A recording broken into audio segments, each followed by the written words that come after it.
Nature, as nature, does not know anything about good and evil. Nature is morally neutral. Now, we talk a lot about defending the earth, protecting or restoring the environment. But as Neil deGrasse Tyson has recently observed, you really don't have to worry about the earth. The earth is going to be fine no matter what we do. The question is whether or not human beings will survive. That's what you need to worry about. Whenever we talk about preserving the environment, what we really mean is keeping the environment in that fairly narrow zone, that delicate zone that's so easy to mess up, in which human life is possible. Dinosaurs come and go, but nature lives on. Various species of plants, birds, fish, and animals come and go, but nature is indifferent. Nature is morally neutral. At the core of the Genesis myth of human beginnings, of human awakening, is a dawning of an awareness of good and evil. It is that knowledge of good and evil that separates men and women from the rest of nature and from the rest of the animal kingdom. Now, we project human emotions onto animals. Some of you more than others are convinced that your family pets are not simply acting on instinct, but that they and certain marine mammals or wild animals also actually engage in anthropomorphic awareness of good and evil and right and wrong. But if you'll allow me simply to make the observation that if a snake eats bird eggs, it is not being evil or malevolent to birds. It is just a snake. And if a hawk or an eagle eats a snake, that is not revenge against egg-eating snakes. That's a hawk or an eagle doing what hawks and eagles do. The arguably unique claim that we humans have is that it is possible for us to sin. That is, we can know that something is evil and do it anyway. Whether it's a crime or not, we know that we are not neutral players in human history. Our actions have moral dimensions, even when we want to insist that they do not. They do. A great deal of what we call mental disorders is, in one way or another, a reaction to our awareness that we are moral players in society. Scott Peck wrote in The Road Less Traveled that most people who seek psychiatric help are either neurotics or they have character disorders. There's another type, psychotics, but most people who agree to go to counseling are either neurotic or they have a character disorder. The two are basically opposite sides of the same coin. A neurotic tends to take too much responsibility, and they make themselves miserable by always feeling tremendous guilt, by feeling personal inadequacy. People with character disorders, on the other hand, tend to make everyone around them miserable because they blame everyone else. They blame the circumstances of life. They blame the weather. They blame the universe. And you can hear the difference between a neurotic and a character disorder in their language. A neurotic will frequently say, "Oh, I ought to," or "I should." A character disordered person will say, "I had to," or "I couldn't." They're not taking any moral responsibility for their own actions. They're just saying, "This, I didn't have any choice. This is the way it had to be." And the neurotic will feel guilty about the weather or whatever. They take way too much responsibility. Now, it is possible to be a character neurotic. I don't want to go into too much detail about that because it is Mother's Day, and we should show some deference to the people in our lives who were able to simultaneously belittle themselves for all of their inadequacies while making everyone around them feel guilty. As I have always been fond of saying, my mother was the travel agent for guilt trips. I am, of course, only speaking of mothers who attend other churches. We have none of those here.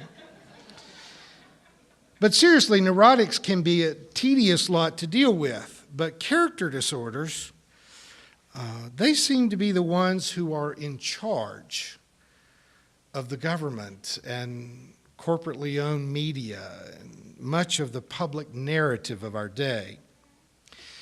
Almost everyone we know is the hero of their own play. Whenever we describe the events of our lives, we very rarely describe anything that has ever happened as a direct result of a failure of our own. Someone else, or bad luck, or just crummy circumstances, or the government, or our parents, or the opposite sex as a whole, are somehow conspiring to make our lives not go the way that they should. There's a saying in religious circles that previous generations went to their priest to confess their own sins, and this generation goes to see a therapist to confess their parents' sins. It is a shift of responsibility from being aware that our lives are basically the sum total of our own choices and not the circumstances of other people. Our natural animal instincts always lead us to avoid suffering, to avoid risk, to make sure that we get enough to eat. And if there is a safe, warm, comfortable sleeping spot, that we get that spot.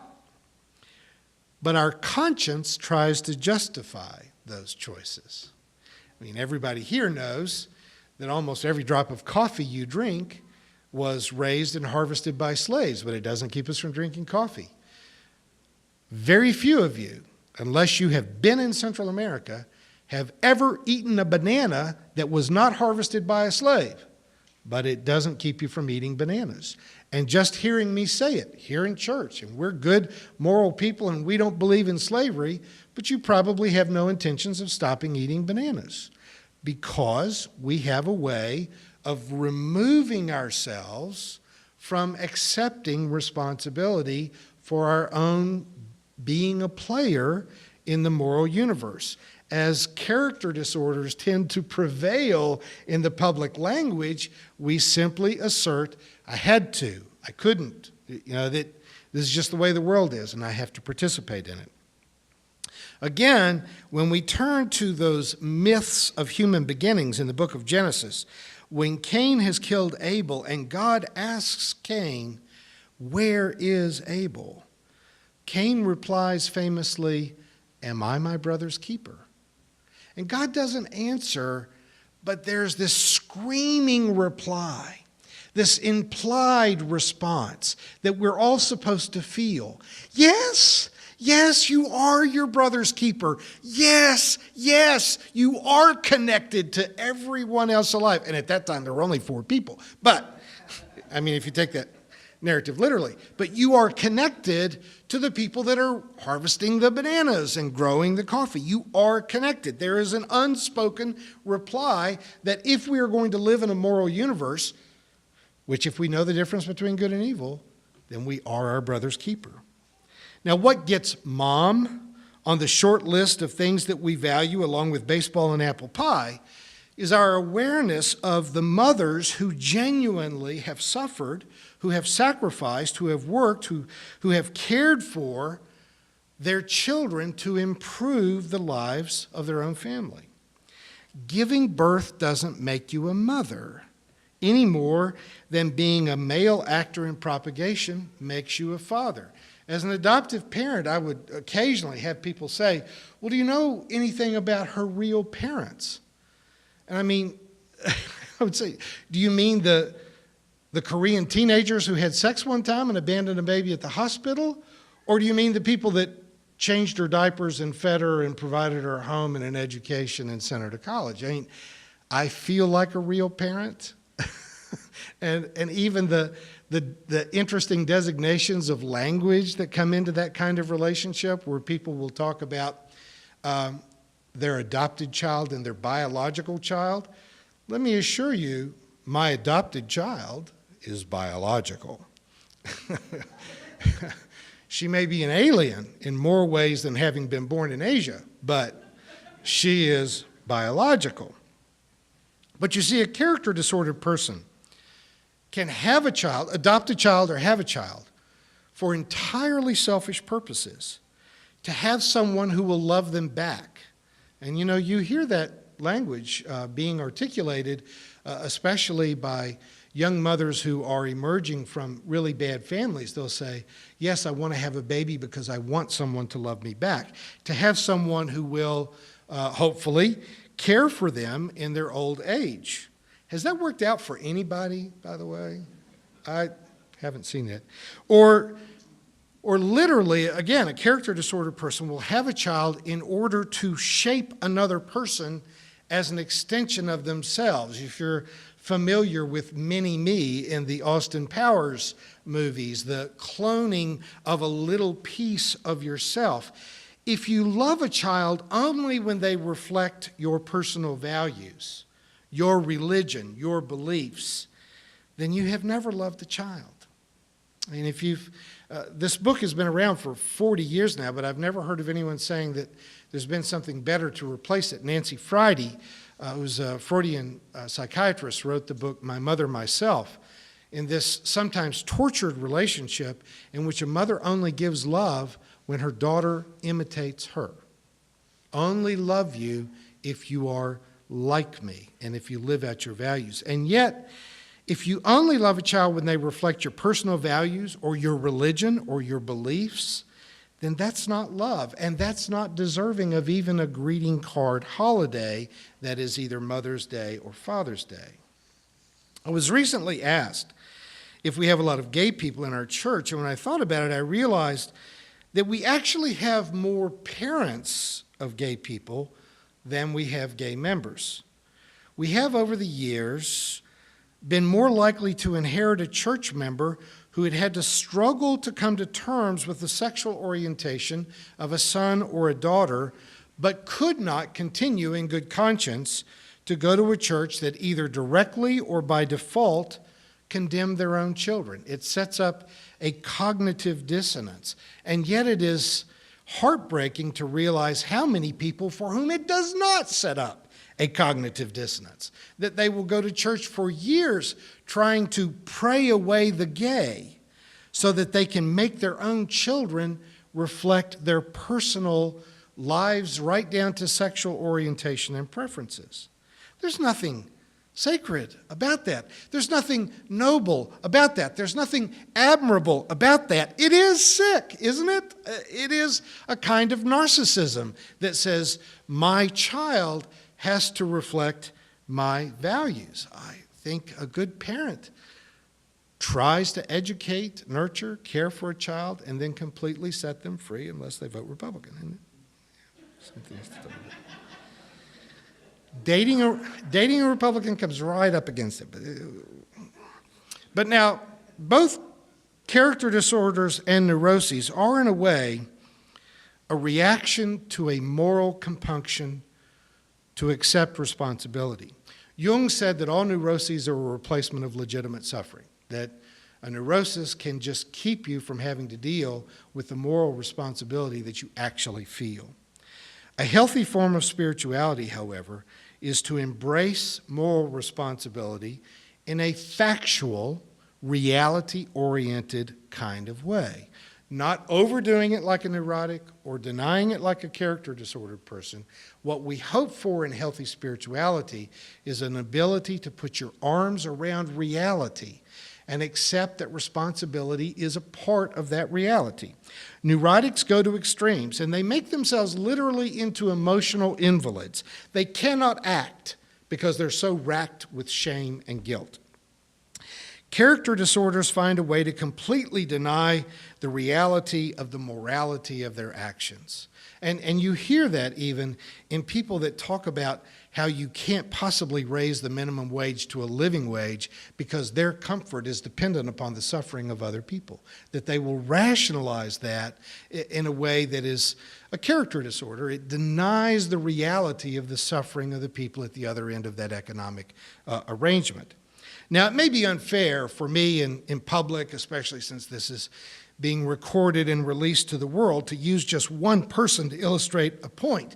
But I must say to those of you who see us on YouTube and iTunes that here in Missouri, if you need to make someone in Arkansas a negative moral example, that's acceptable. We find, in fact, it's almost predictable. We let ourselves do that.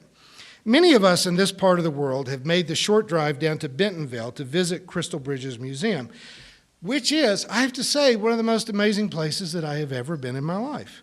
The architecture of the buildings. I mean, if you don't even go inside and look at the art, the architecture of the buildings is stunning. It's amazing. The landscaping around the facility, on the campus, the trails, the plantings, absolutely wonderful. And inside those buildings is a growing collection of American art that rivals the narcissism of the French collection in the Louvre.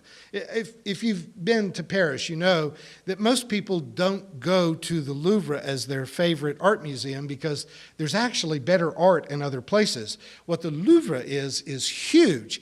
Anytime a French person put a brush to a canvas, whether they were good at it or not, it is at the Louvre, because there has never been a Frenchman who loved a woman as much as he loved being French.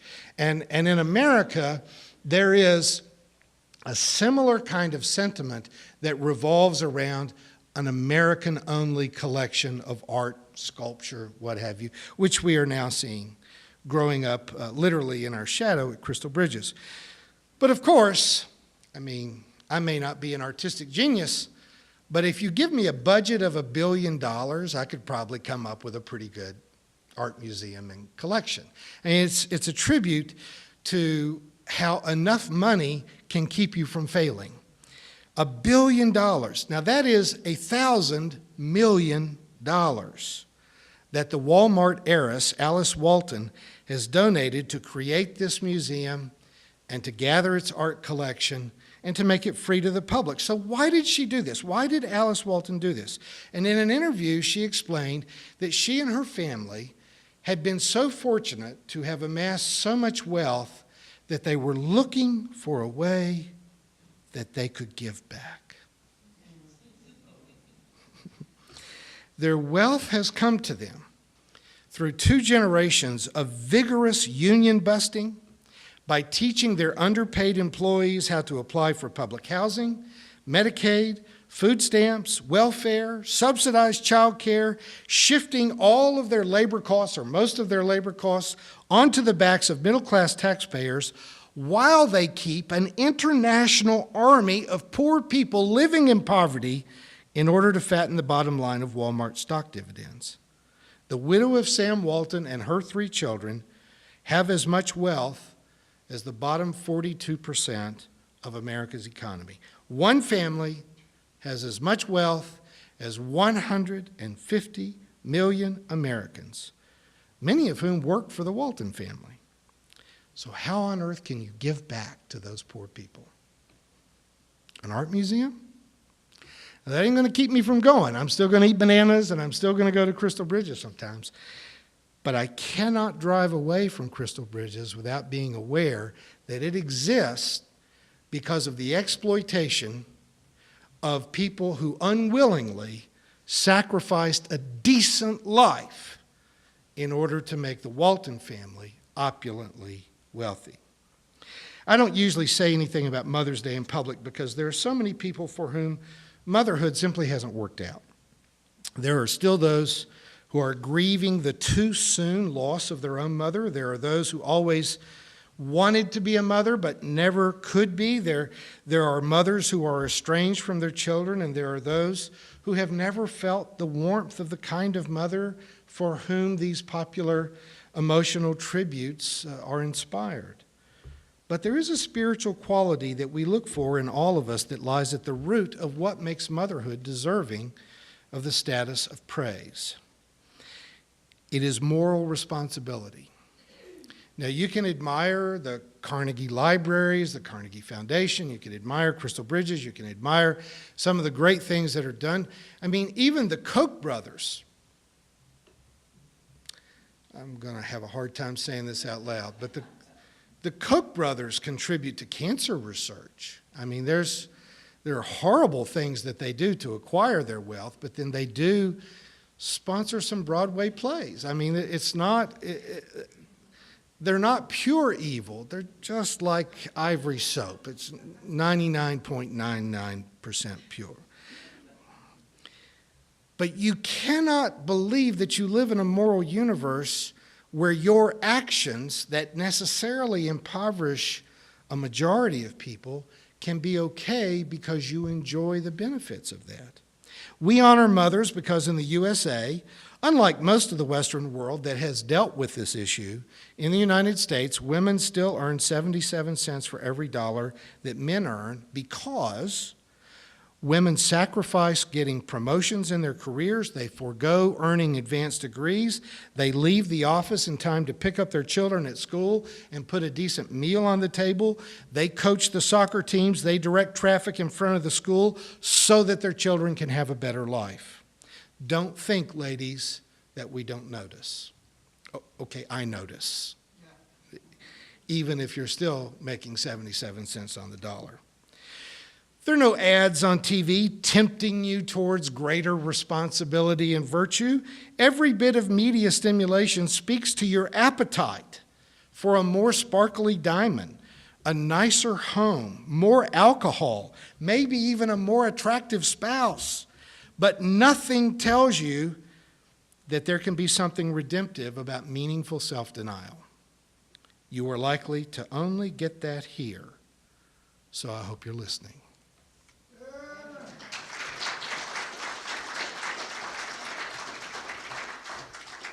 You've been watching a progressive Christian video from the Community Christian Church of Springfield, Missouri. We encourage our viewers to donate to our efforts in feeding the homeless and hungry of our community. Write to us at reverenddray@aol.com for more information.